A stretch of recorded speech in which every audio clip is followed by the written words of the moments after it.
Let's shift the paradigm to prioritize our peace and focus on the positive while creating balance to make living our best life the ultimate goal. We'll talk boundaries, self-care, mental health, and overcoming obstacles. You'll hear interviews and fresh perspectives to support you along the way. Let's elevate the conversation and level up our self-growth game. This is the Piece of Me podcast. When I recorded today's guest, he made mention of the word peace in the Piece of Me podcast.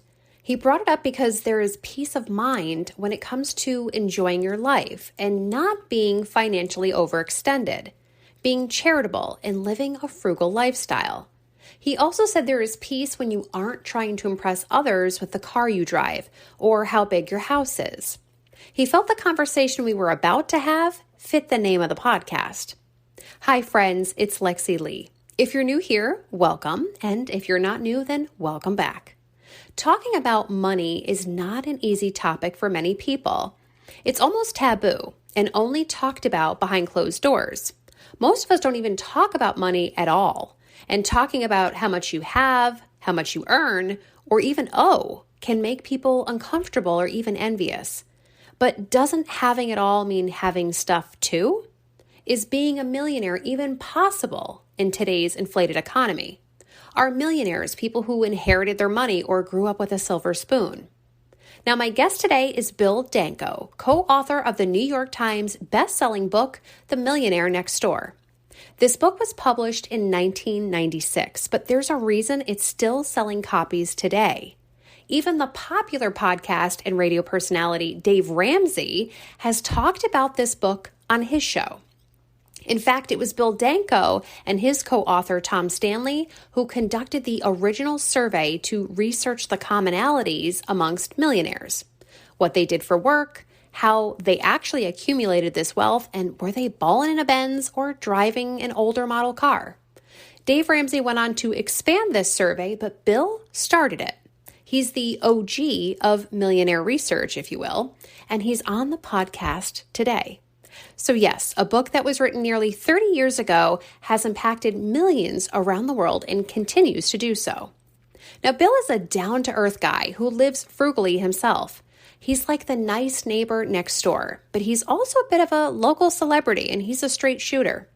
This is an episode that I've been so excited to bring to you for a while. In a recent episode, I shared with you one of the things that I'm personally focused on in 2024, and it's to stop frivolous spending and focus on my retirement. Now, although Bill is not a financial planner, he brings a wealth of information on the wealthy. He's done the research and the interviews. In today's episode, Bill will share some of the results of that survey, including takeaways from his book. And he's right. Peace of mind is priceless. To live your best life and find peace, you don't want to stress about what's in your pocket or in your financial future. So instead of rolling up in a fancy car, let's roll up our sleeves and take a listen to Bill and learn how to actually be the millionaire next door.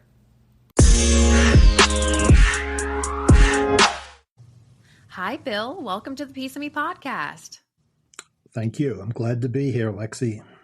Well, I'm happy to have you, and I think our listeners are really going to enjoy the conversation with you today, especially because there's so much that your books have found and the surveys, and just there's so much information I know we're going to get into. But before we do that, why don't we start with you telling us about yourself first, and tell us about your books before we dive into the rest of the questions.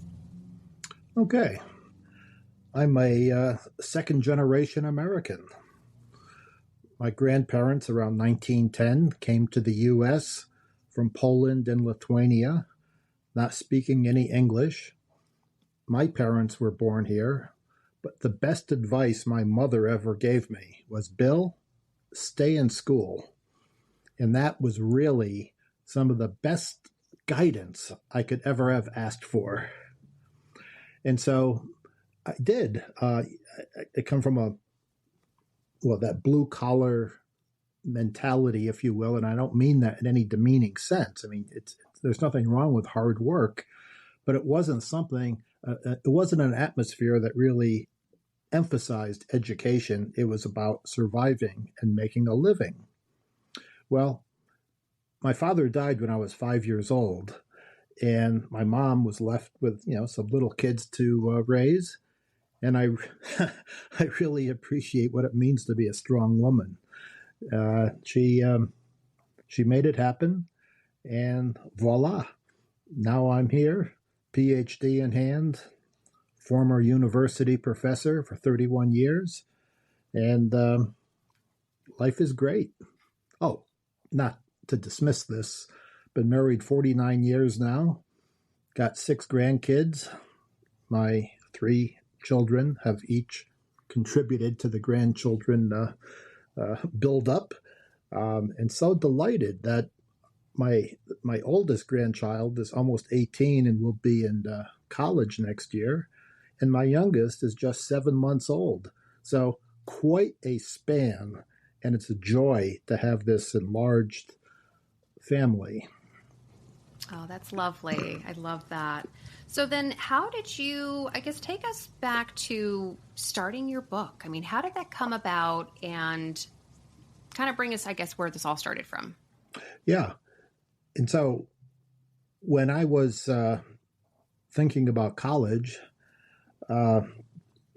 my brother was diagnosed with MS, and it was a rapid onset. And within 2 years, he was wheelchair bound and became a quadriplegic shortly thereafter. There was no remission. It was a tough case, at least from my perspective. And so, not having the money, having some family responsibility, it became a natural outcome to go to a state university, which I did. And not knowing what I wanted to major in, I took some biology courses and chemistry courses and got B's and C's in all of those, knowing I'd never get into medical school with that kind of track record. So I did the next best thing. I looked into the School of Business, right? And I took a marketing course with none other than a young assistant professor, Tom Stanley, who became my mentor. And I got an A in his course on consumer behavior. And he, of course, had to build his own research reputation. And he invited me to participate in his very first study of the affluent market. So that was 1973. And then 20 years later, 1993, after I got married, had kids, got the PhD, started my own academic career, we had done a number of research projects together over the 20-year period, but in 1993, a very significant phone call was made to me by him.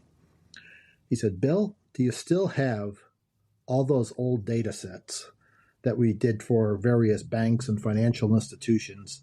And I did. He goes, "Well, let's reanalyze it. And here's the concept. Big hat, no cattle." I said, "Tom, what are you talking about? Big hat, no cattle." He goes, "Look, this is going to be big. And it's about those people who have the illusion of wealth, but have no substance. So they have the big hat, but they don't have the net worth to back it up." Mm-hmm. So we did some more survey research to create the Millionaire Next Door. In fact, it was our editor, Suzanne DeGalen, who said, "Boys, nobody's going to buy a book about cattle." Okay. And she's the one who said, "Why don't we call it the Millionaire Next Door?" Because when she read the manuscript, she said, "You're really talking about the lives of others, about what's going on in their house. And can you really tell what kind of financial stability they have by looking at their car, their house, all the outward artifacts of life?" And of course, the answer is no, you can't. Mm-hmm. We can find people who have a wall-to-wall mortgage. We could have large student debts that are still owed. We could have leased cars. So you can have all the outward appearances of that big hat, but no cattle. And so we went on this quest, and this is why I love being on your particular show, Lexy, because you talk about peace. What do you have to do to have peace between your ears, right? Mm-hmm. And if you're worrying about paying debts off and getting on an economic treadmill, and you ask yourself, when can I get off? When? In fact, this reminds me of something written 2,500 years ago in the book of Proverbs in the Bible. Chapter 22, verse 7. It's a great line for this particular topic here. The borrower is a slave to the lender. Mm-hmm. And when you're in debt, well, you're in bondage, quite frankly. Yeah. And it's very uncomfortable to have that monkey on your back. And so the true millionaire, and in fact, and we will talk, of course, about the Millionaire Next Door, but, and that came out in 1996, and there's some good solid lessons that I want to share with our audience. But in 2017, after my brother, who was the quadriplegic, died, my wife and I, for the 20 years preceding that, were the primary caregivers to my brother. And we vowed to keep him out of a nursing home, which we did. Mm. And it's, I'd do it all over again in a heartbeat. There's no question about that. But when I was working with my colleague, Richard Van Ness, who lives near me in upstate New York, and we both have kids and grandkids, and we would talk about the idea of, as professors, in retrospect, what do we think of our students? Do they really know where they're going? Mm-hmm. And we came up with the concept of they're kind of like ships without rudders. They have a lot of talent. Mm-hmm. They know a lot of facts. They know how to do certain things, but do they know how to put it all together to create a satisfying life? And that's when we developed this concept called Richer Than a Millionaire. And just so in this book, Richer Than a Millionaire, which is, as well as Millionaire Next Door, is, of course, on Amazon.com. I mean, I love independent bookstores. I really do. But boy, they only have so much space to hold all the millions of books that are created out there.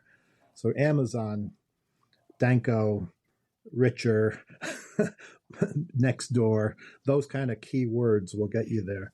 Mm-hmm. Okay? So in the Richer Than a Millionaire, it becomes more philosophical. Okay, now that you've created your wealth, what do you do with it? I mean, do you give it to your kids and spoil them? Do you spend it on yourself? Well, you already have a concept of frugality that's built into you. Mm-hmm. And, you're not willing to, be that extravagant and call attention to yourself. Do you die with a huge tax bill? Who knows what the estate tax is going to be in the coming years?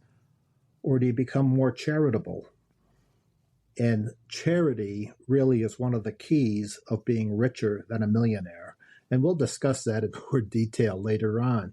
But this is really an evolution in my life from being a mere undergraduate student in 1973, taking one course, having it blossom into the Millionaire Next Door, which has sold more than 4 million copies so far, and it's still selling. God bless America. That's all I can say. Mm-hmm. It's great. Oh, but it's in international languages too, Oh, very nice. So, it's in Polish, Lithuanian, as well as Japanese, Chinese, all sorts of languages, German.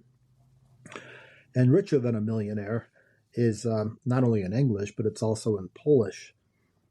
Because when I did a speech in Warsaw, Poland a few years ago, I said, okay, here's the deal, guys. A couple of tickets for myself and my wife, and translate the book into Polish. And it's great. It's, what? I'm having fun doing what I'm doing. Mm-hmm. Well, it's a lot. I mean, between all the research you've done and the time you've put into this, I mean, it's quite an accomplishment. So yeah, well, it is, and it was, some heartache in between, because everything, Yeah. One of my writing friends said, Bill, never forget, you can never revise a blank page. So always get something down every day. That's the kind of discipline you need, and it can always be revised. Mm-hmm. And Stephen King has a book called On Writing, and he says something similar to that. He says, look, if you're not in your office every single day doing your job of writing, well, what are you doing? I mean, he says, are you knitting Afghans or something? Mm-hmm. He says, you got to, it's called butt to chair and get the job done. Yeah. And if your goal is 1,000 words a day, well, don't get out of that chair until you've written 1,000 words. It's Is it a discipline.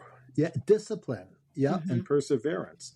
And this kind of activity, this kind of requirement, spans across everything we do in life. It's so easy to say it's too hard, I'm giving up, I quit.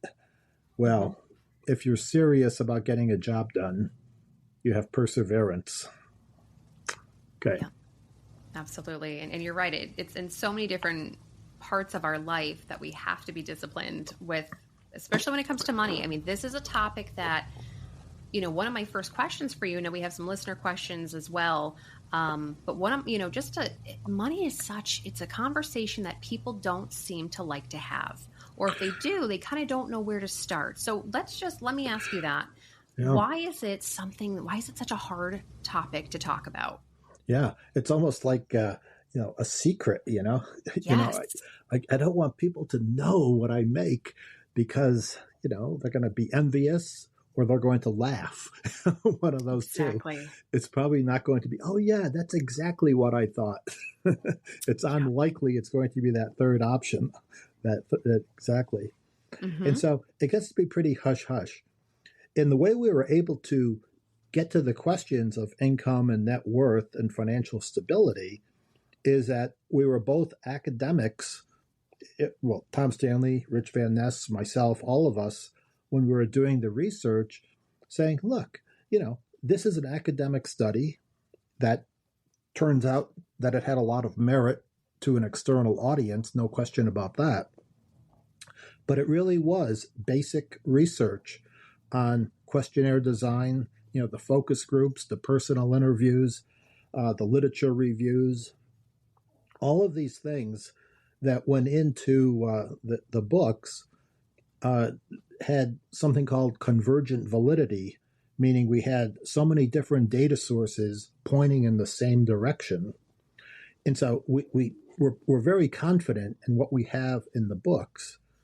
Now, people, if you were to go, unless you're a banker who has to know what your income and net worth is, they generally don't want to talk about it. And I understand that completely. But if you're an academic asking these questions, you can get some pretty robust data that they'll share with you. Did you find that we're going to get into kind of the results, of course, of this survey and of your project and of your book, but did you find that asking these questions, were people receptive and wanting to share this information with you, or were they a little bit more reserved and kind of hesitant? It's interesting when you do, especially the survey research, some people would rip up the questionnaire and put it back in the postage reply envelope, sending a message saying, I'm not going to tell you anything. Wow. One of the most interesting responses and bold letters across the questionnaire, I'm an attorney. I get paid for my answers. I'm not going to tell you anything. Oh, but my most gosh. people, yeah, there's all kinds of people out there. But, you're never going to get 100% of everybody filling out a questionnaire. That's for sure. Mm-hmm. There's always going to be, and typically, because we include a dollar bill. Now, you see, when you have a dollar bill in the survey with a PS, give this enclosed dollar to the next child you see and bring a smile to his or her face. It sounds kind of corny, but you're making well, first of all, they have the dollar, and you're saying, come on, I know I can't buy your answers, but let's do something positive with this, this gift you're getting. And they say, well, what the heck? I'll fill out the questionnaire. But even though you get maybe a 20% response rate at best, 5% to 20% is typical in marketing research. And it can be a lot less, quite frankly, that's for sure. But you always have to go back and look at some benchmarks in the population. For example, the ratio of men to women who filled out the survey, the age distribution, and since they're nationwide surveys, what proportion of the surveys came from each geographic area of the country. And if you can match that and say, okay, we balanced it based on demographics and geography, you have some more evidence to say, you probably do have some representation here. Mm-hmm. Mm-hmm. So we're going to get a little bit more into kind of what in your findings might have surprised you, because I think there's so many misconceptions when it comes to, what does a millionaire look like? You mentioned earlier in our conversation that, is it the person who has the Mercedes-Benz in the driveway and the big $500,000 house? Or, is it as you said, middle class? Is it the person who just kind of does their job, is a good saver? What does that person look like? So let me ask you that. What are the biggest misconceptions about becoming a millionaire? Yeah. Many people think they inherited the money. Now, I happened to be on a call last week, and it was wonderful. It was with one of my money management friends. He had two billionaire women leading the discussion. Very philanthropic orientation. In both of those cases, they inherited the money. One, because her great-grandfather founded a business, and she's kind of, I don't want to say the sole survivor, but she's in charge of the fortune now. And another one, her first husband died, and the second husband, who was a well-known name, he died. I mean, she was left a boatload of money. Wow. But she has the right attitude, in my view, about saying, look, I didn't earn it, but I have this obligation to be a good steward of it and be philanthropic. Now, these two ladies are in the stratosphere. There's no question about that. I mean, how many billionaire philanthropists does any of us come in contact with? Exactly. It's very rare. But when you talk about ordinary millionaires, isn't that an unusual term? Ordinary millionaires. Mm-hmm. Now, if you put this in context, okay, we have about 120 million households in the United States. To be in the top 10% or the top 12 million households, you need a net worth of about $1.5 million. Okay? And that includes everything. Your pension, your house net worth, your house equity, whatever your investments might be. And if you look worldwide with 8 billion people, there's fewer than 2,000 billionaires worldwide. All right? So we're talking about and also in the United States right now, about $120,000 is the median net worth of all households. In other words, half the population, half the households have less than $120,000 and half have more. All right? Wow. So, and that's exactly how, with Richer Than a Millionaire, for example, we specifically ignored, that's the wrong word, eliminated, maybe that's a better word, anybody who had a net worth of less than $100,000. So we weren't, look, if you're really struggling, you have other things on your mind. But if you're above the median, you say, wait a minute, I have a chance of building my net worth, and I can't rely on the inheritance that may or may not come. So what can I do? What is the mindset of wealth building? Well, starting young, that's really critical. One of the heartbreaking questions I get asked is like from a 50 or a 60-year-old person who says, I haven't saved for retirement. What do I do? How can I become wealthy? I said, well, at least you can use yourself as an example to your children and grandchildren about what not to do. Okay. It's as simple and straightforward as that. Yeah. And so, but what if you just get out of college? Yeah, you made that decision to go to some very expensive school and major in something that's not going to give you a good job opportunity. You just dug part of your own grave there, haven't you? It's unfortunate. So it's about thinking about, what kind of education, I recently interviewed a guy. I went to his wedding about 20 years ago, and he's great. I saw him recently, and he's a unionized steam fitter. And you could see he's a physical guy. He loves his kids. He, does all the sports with them, and, has an intact family. But he says, you know what? When he talks to his contemporaries who look at spreadsheets all day, and he asks them, well, what have you accomplished? He goes, I don't really know what I accomplished. He goes, well, let me tell you what I built today. Let me tell you about the factory that is running because of my labor, my hands. Here's a guy who understands the dirty jobs concept. He's doing things that other people don't want to do and making a very good living at it, and doesn't come home with a briefcase full of blues every night saying, oh my gosh, more paperwork. Okay. So he picked the right career that's lucrative. He's willing to get dirty doing it. And he has a life outside of his work. Okay. So that's one thing. So he started young. He's industrious.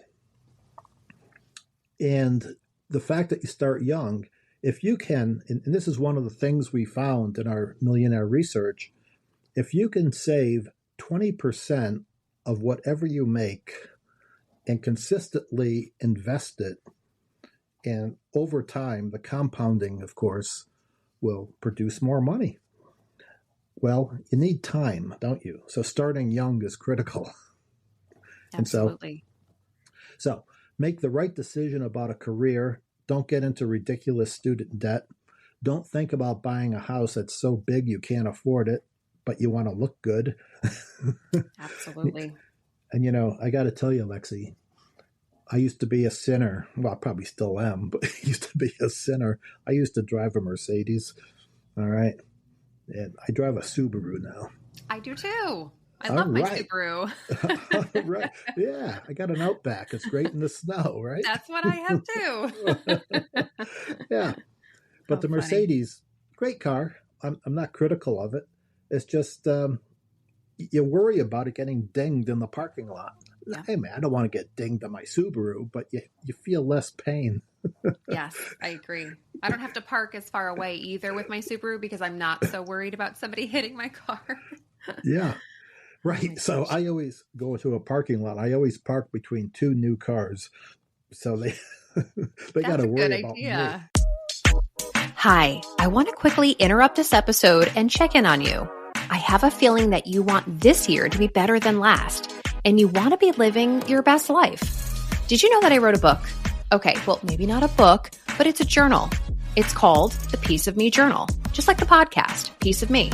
Now, if you've picked up a new planner or a calendar for the new year, did you also pick up a journal? If you want to create healthier habits or focus on self-care, you should also have a journal. If you need an outlet to support your mental and emotional health as much as your physical health, you should have a journal. If your goal this year is to prioritize your own needs, then guess what? Yep, a journal will help. The Piece of Me journal was designed to be a piece of you. Inside are wellness exercises, journal prompts, a goal-setting section, inspirational quotes, and over 100 lined pages of free space to daydream and think. I wanted to help you work through whatever is holding you back so you can keep moving forward, so you can focus on the positive when life makes you negative. Journaling is like a really good face mask, but for your soul. You do it a few times a week and you're going to see and feel the difference. The Piece of Me journal is available through my website, pieceofmepodcast.com. That's pieceofmepodcast.com. Now, I'll let you get back to listening, but seriously, stop waiting to make yourself a priority and get yourself the Piece of Me journal.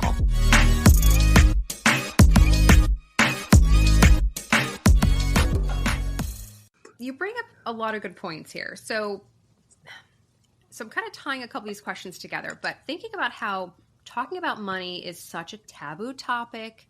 I know even in my own household, there wasn't a lot of talk of money. It was just don't get yourself into debt, be careful to credit cards. But it just kind of seems like a little bit more now. Maybe it's other podcasts or it seems like people are talking a little bit more now. But if you think about people might not have been raised in a household that talked about money. And maybe they have picked a major in college and they're doing something else. Or they kind of just found themselves on the wrong path. And there is a lot of pressure out there to keep up with the Joneses and do all the things. So if somebody is listening to this right now and they're feeling like I have debt, maybe I still have student loan debt. Maybe I'm in the wrong career path.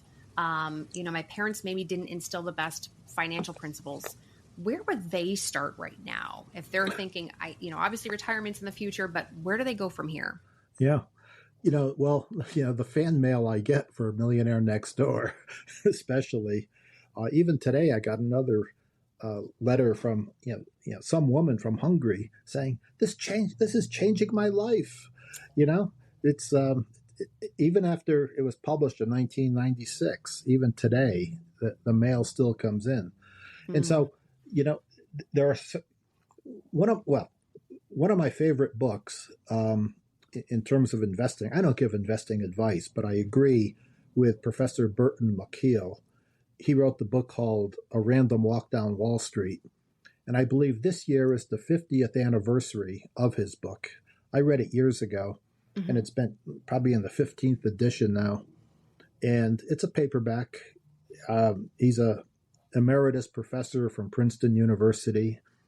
He has no axe to grind. He says, look, this is how the life cycle of money works.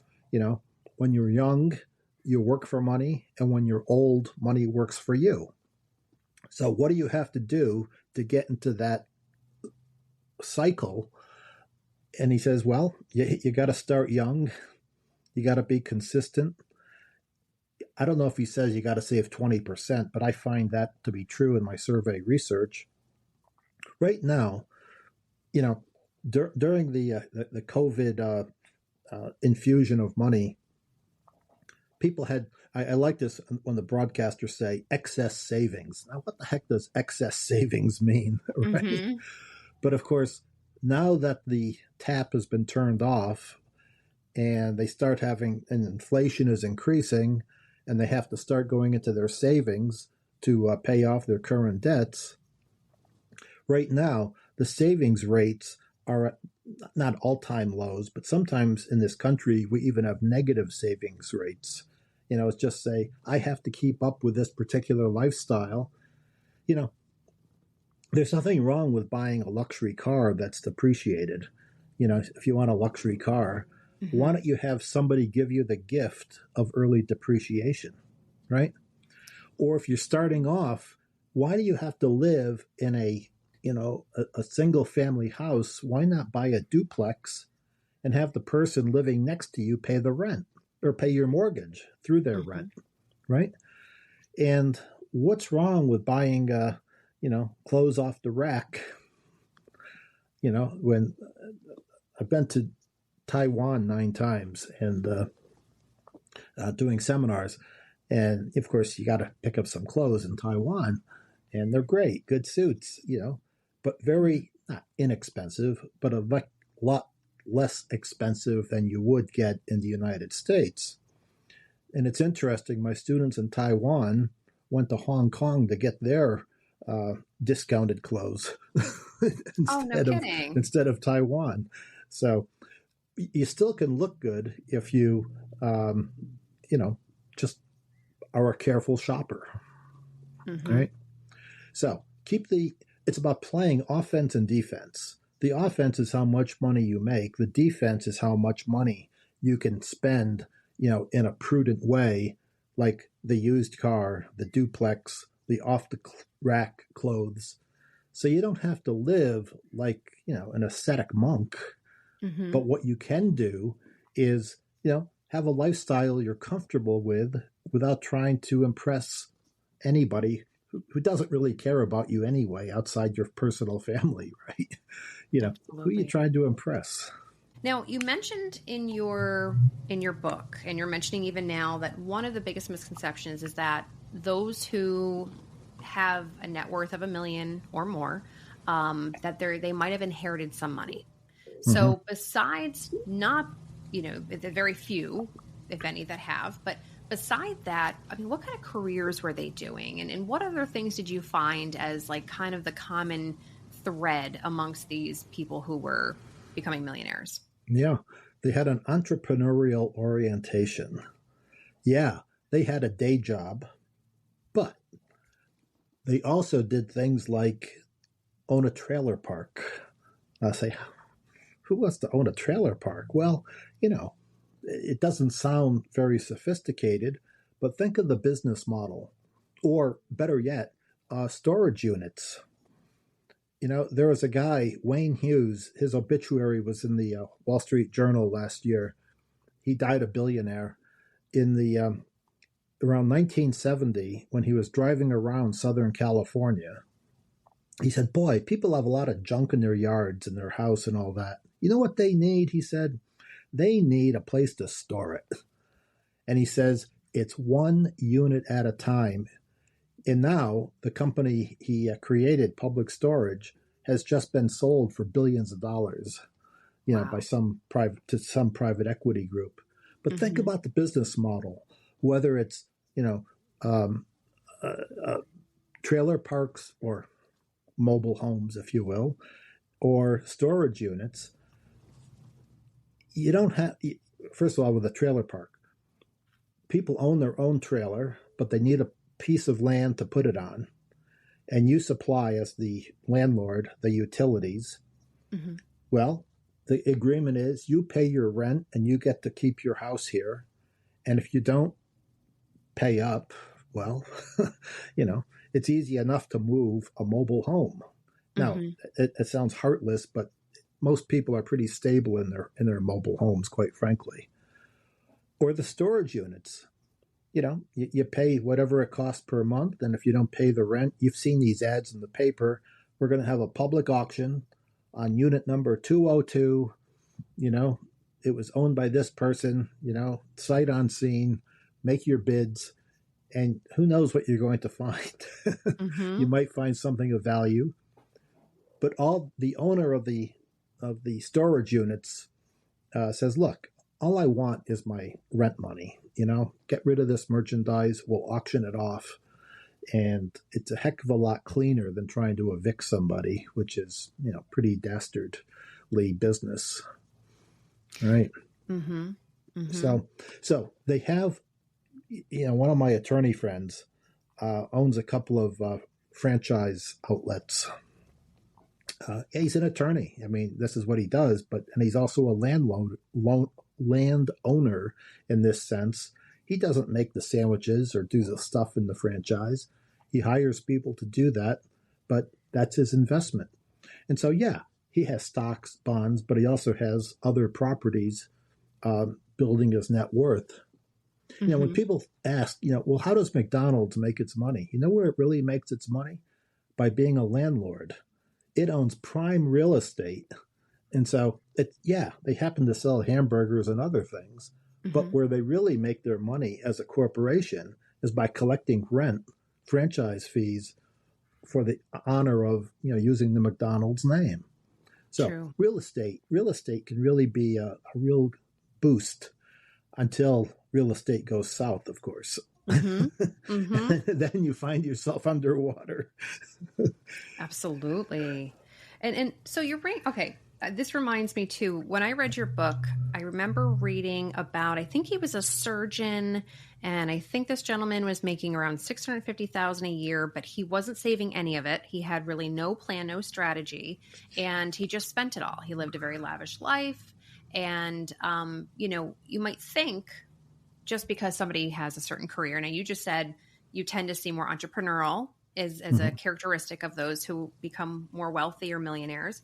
And I remember reading in your book that I think you were talking about that gentleman, just because he is a surgeon, just because he is making such a substantial income, but yet he's not saving any of it. He had Yeah.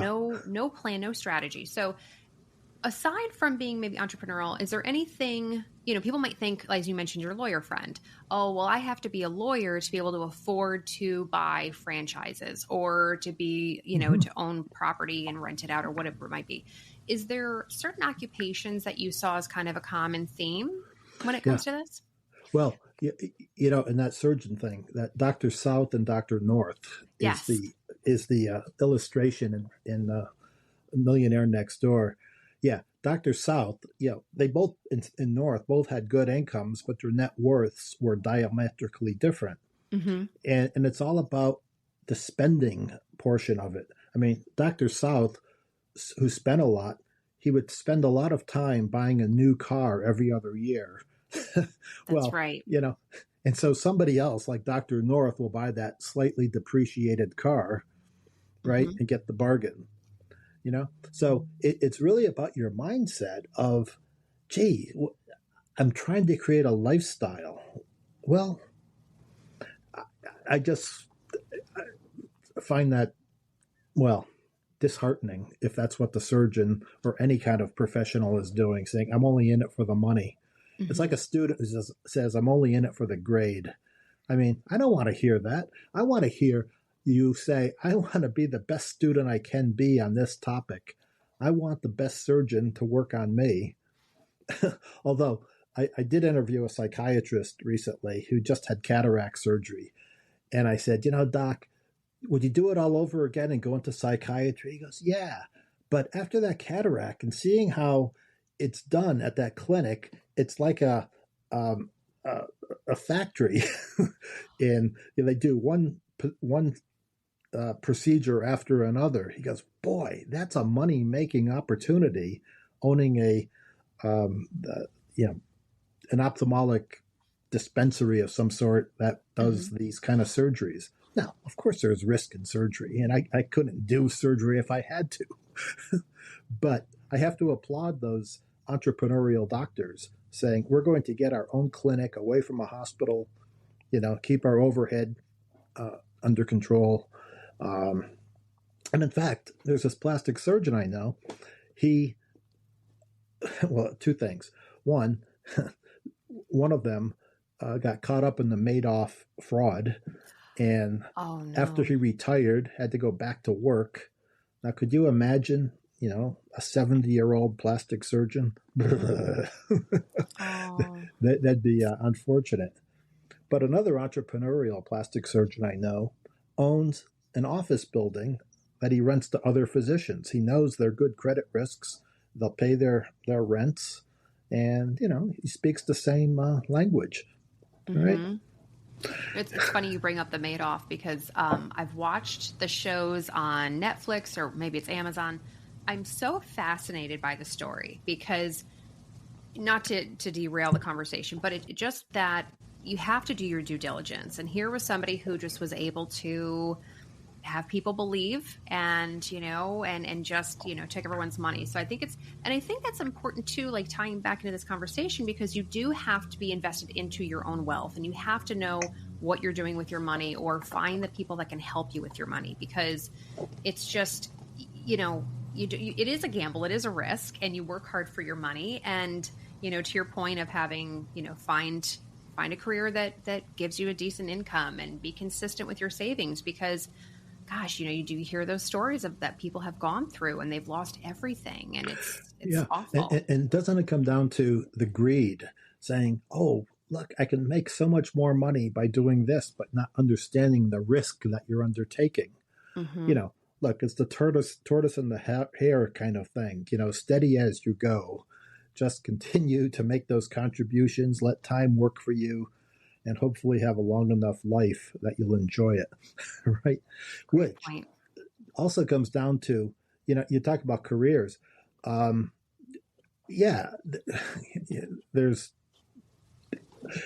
an appendix in the Millionaire Next Door. It's Appendix C. we have a litany of about 150 job titles of people who have made their wealth. And so we have people like auctioneers. One of my favorites is a bovine semen distributor. Now you say, well, bovine semen. I've met 4 of those actually in my presentations over the years. You can make a lot of money. They do something that is necessary for the propagation of the next generation of, cattle. And it's a very organic job. But get this, they have to drive a pickup truck. They wear rubber boots. They wear a raincoat that's waterproof. Yeah, they don't have to wear the Brooks Brothers suit. Mm-hmm. They don't belong to a country club necessarily. They don't have to have all these external flashy things. But here's the problem. Could you imagine the father who operates such a business sitting his daughter down at the breakfast table saying, "My dear, I want you to get into this business." You know what he's going to say? "Boy, this is hard work. I want something better for my daughter. Mm-hmm. I want her to go to an expensive school, hang out with friends who spend a lot of money, and create a lifestyle that's so alien to what she's been brought up in." But isn't that what we do in our society, saying we want something better? Well, you know what? There's a lot of merit in having what you have, in saying, this is how I made the money, and why not get the family involved in a more active way? But it is so hard to keep that ball rolling. You know, in fact, in Richer Than a Millionaire, we talk about some succession planning issues. It's so hard to get past the second generation of having a motivated child wanting to inherit the business and bring it to the next level. It's very difficult.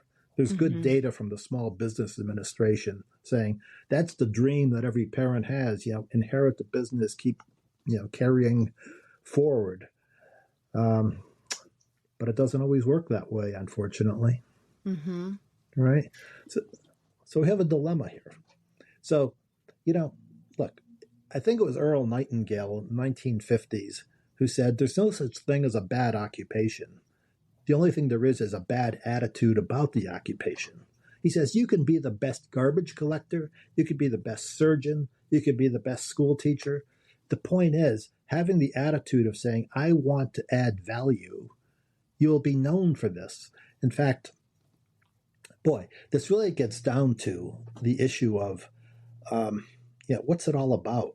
They say there are 2 things in life, 2 important days: the day you're born and the day you realize why you're here. Okay? Mm-hmm. How can you add value? I mean, students would always ask me, what should I do for a living? And I said, well, I don't know. I don't know what you should do. But why don't you look at something like the Gale's Encyclopedia of Associations? That's GALE. You can find that in the public library. University libraries have that. It's online too, but you have to subscribe online, I think. But it has over 20,000 organizations and their affinity groups, and when they meet, what publications they publish, and therefore what you should be reading if you want to be involved that particular organization. So there's a treasure trove of, if you just go to the library and say, what kind of occupation, do I speak a foreign language? Do I have a certain affinity towards antiques? Do I, what is my, this sounds odd, but I'm going to use her as the example that is so wonderful. I have a goddaughter who's a funeral director in Los Angeles, and she prepares the stars. Literally, she makes them look good. Mm-hmm. And she went to the Fashion Institute of Technology in New York City. She's a good artist. She understands fashion and design. And then she went to mortuary science school, saying, I want to make the dead look good. I want the relatives to say, well done. This is how I remember old Jebediah or whoever. She's prepared, but and she has prepared. Yeah, I don't know that I should mention it, but all the people I'd mentioned, you would say, "Oh yeah, I saw their movies. Oh yeah, I know who that is. I know who that singer is." Yeah, but so she gets the high end work. So you'd say, a funeral director. Oh my God, who wants to do that? Well, but look at her attitude. She has the fashion sense and the technical skills and the presentation ability to make a family grieve with dignity. And it takes a very special kind of person to do that too. It sure really does. I asked her if she could make me look good, and she says she could. You have a long, long time to go, Bill. Yeah, never know. I'll fly her in from California for this special opportunity, one night only.